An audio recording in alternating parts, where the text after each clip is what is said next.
আসসালামু আলাইকুম, welcome back to cooking studio. আজকে আপনাদের জন্য নিয়ে এসেছি রমজান স্পেশাল আরেকটি রেসিপি। এটা হচ্ছে ভেজিটেবল স্প্রিং রোল। আর এই রোলটা তৈরি করে আপনারা রোলটাকে ফ্রোজেন করেও রাখতে পারবেন পুরো 1 মাস জুড়ে। তাহলে আর দেরি কেন, চলেন আপনাদেরকে দেখিয়ে দিচ্ছি কিভাবে এই মজার রোলটা আপনারা তৈরি করতে পারবেন। আমি প্রথমে স্প্রিং রোলের পুরটা তৈরি করব। এর জন্য প্যানে তেল নিয়ে নিয়েছি 2 টেবিল চামচ। এর মধ্যে নিয়ে নিলাম 1 চা চামচ পরিমাণ রসুন কুচি, 2 টেবিল চামচ পরিমাণ পেঁয়াজ কুচি। এই দুটোকে ভেজে নিচ্ছি। ভেজে লাল করে ফেলার দরকার নেই, একটু নরম হয়ে আসলেই দিয়ে দিলাম 2 কাপ পরিমাণ বাঁধাকপি কুচি, 1 কাপ পরিমাণ গাজর কুচি, 1/4 চা চামচ গোলমরিচের গুঁড়া, আধা চা চামচ পরিমাণ চিলি ফ্লেক্স, 1 চা চামচ পরিমাণ সয়া সস আর স্বাদ অনুযায়ী লবণ।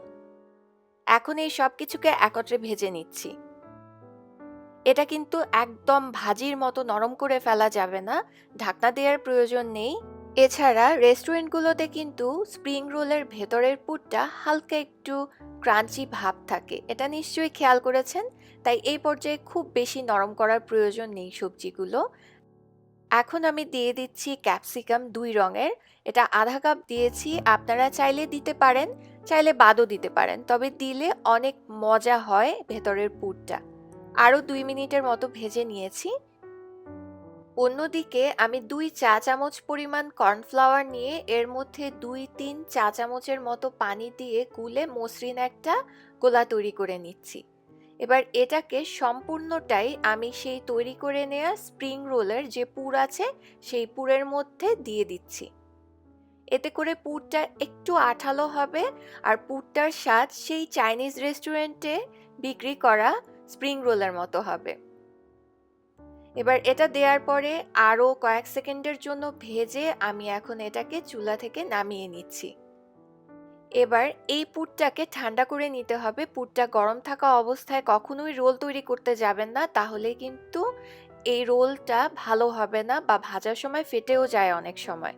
তাই একটু ঠান্ডা করে তারপরে রোলটা তৈরি করতে হবে। আর রোল তৈরি করার আগে আরেকটা মিশ্রণ তৈরি করে নিচ্ছি। এখানে 2 টেবিল চামচের মতো নিয়েছি ময়দা, চাইলে আটাও নেওয়া যাবে। এটাকে ঘন করে আমি গুলে নিয়েছি। এটা আমাদের স্প্রিং রোলার বাইন্ডিংস হিসেবে কাজ করবে। এছাড়া লাগবে স্প্রিং রোল তৈরি করার রুটি, র্যাপার বা শিট। এটা আপনারা কিনে আনতে পারেন, তবে আমি আজকে হোমমেড র্যাপার ব্যবহার করছি। আর এটা কিভাবে তৈরি করতে হয় গত পর্বে নিশ্চয়ই দেখেছেন, না দেখে থাকলে ডেসক্রিপশন বক্সে লিংক থাকবে, দেখে নিতে পারেন। একটা করে র্যাপার নিয়ে একটা সাইড থেকে আমি প্রয়োজন মতো পুর দিয়ে নিয়েছি। এবার যে আমি গোলাটা তৈরি করেছিলাম আটা বা ময়দা দিয়ে, সেই গোলাটাকে চারিপাশ থেকে লাগিয়ে ঠিক এভাবে মুড়ে দিলেই স্প্রিং রোলটা তৈরি হয়ে যাবে।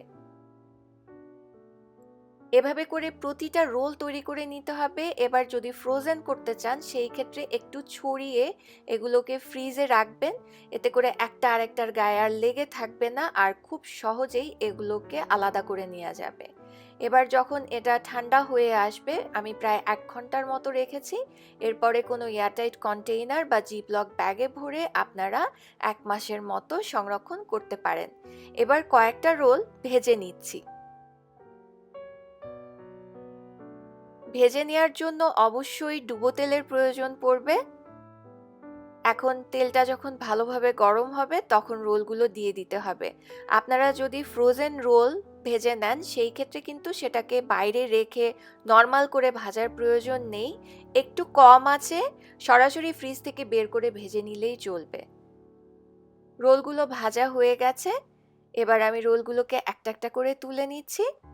অবশ্যই কিচেন পেপারের উপর তুলে নেবেন, এতে করে কোনো এক্সট্রা তেল থাকলে সেটা কিচেন পেপারের মাধ্যমে সোক হয়ে চলে যাবে।